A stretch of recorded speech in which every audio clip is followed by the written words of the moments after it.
Hello viewers, welcome back to my YouTube channel Mathematics with G Bajaj. Now second question of exercise 3.1. The coach of a cricket team buys 3 bats and 6 balls for rupees 3900.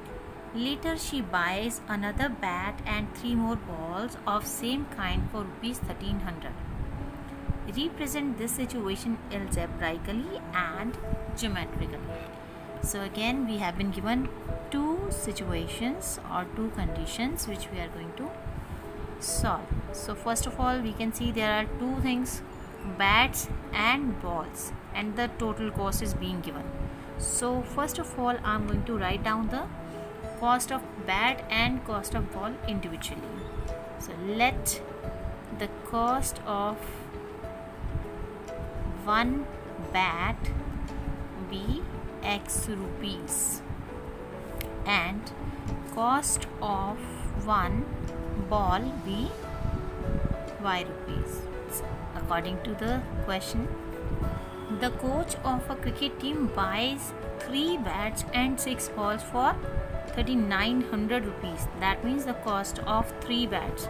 If the cost of one bat is X, that means cost of 3 bats will be 3x, and cost of one ball is Y, therefore cost of 6 balls will be 6y, and together he has paid 3900.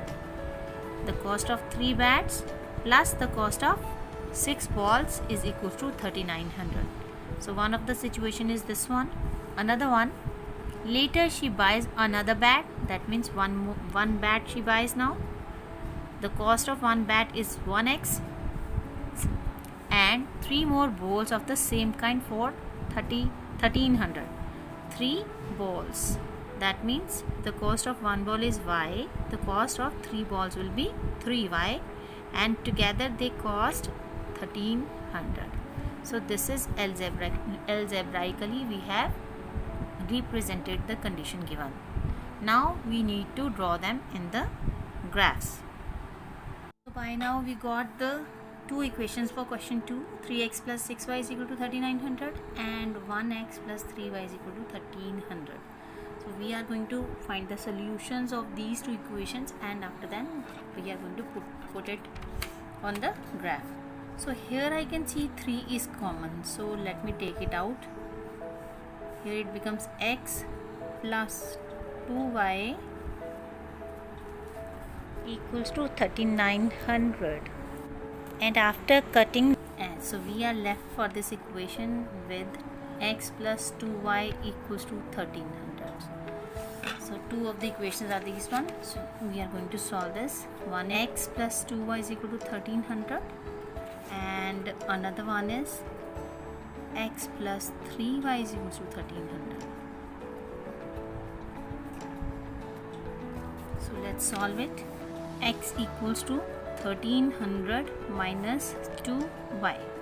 Now children, we have to put up the values such that we must get the nearest values. If I put 0 over here, so for y I'll be getting 0, but for x I'll be getting 1300. So we have to put up the values so that if I'm taking the gap of hundreds or thousand, it should be near about. So let me put y to be, you can put 100, 200 that way. I'm taking 200, x becomes 1300 minus 2 into 200, and 1300 minus 400 is 900. For x 900, y is 200, or you can say for y 200, x is 900. Let's put the next value now. I'm taking y to be 400 this time. So x is equals to 1300 minus 2y. 2y is 400 this time. So 1300 minus 800 will become 500. That means for value of 400, for the value of y 400, x is 500. Now let's put the next value. 600. So x becomes 1300 minus 2y, 2 into 600. So 1300 minus 1200 will give us 100. So it means I got the table as told you earlier, that we need at least 3 values to check whether a line drawn is a straight line or not. Next equation now. Here x is equals to 1300 minus 3y. So again, as here 1300 is present, so I'm going to put up the value for y in hundreds only. So put y is equals to 400. It's your choice what you want to fill up. X is equals to 1300 minus 3 into 400. This will give us 1300 minus 1200. That means x becomes 100 here. So let me put y to be 300. X becomes 1300 minus 3y. Y is here 300. 1300 minus 900 will give us 400.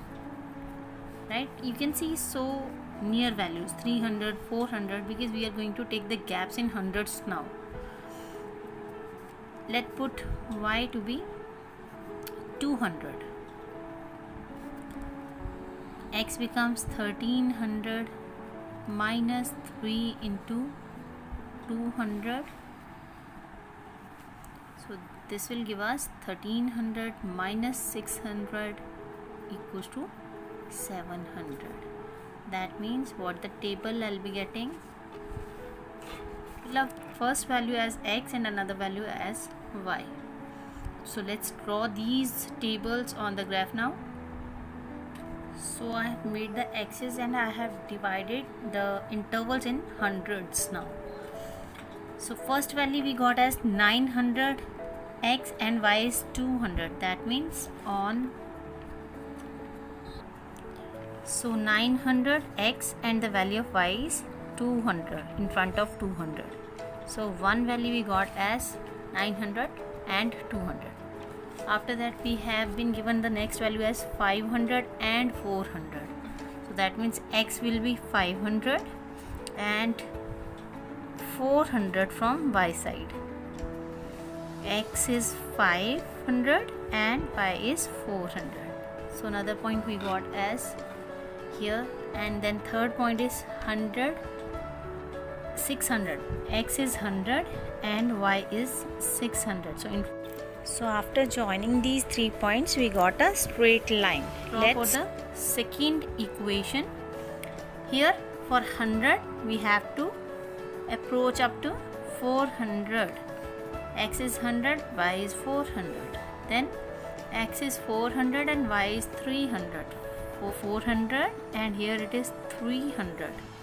Then for 700 we have to plot 200. 700 and we have to plot 700, we have to plot 200. 700 and here it is 200. So we have these 3 points and we are going to join them now. So let's join them. So you can see again a straight line. So this is the graphical representation of the given conditions.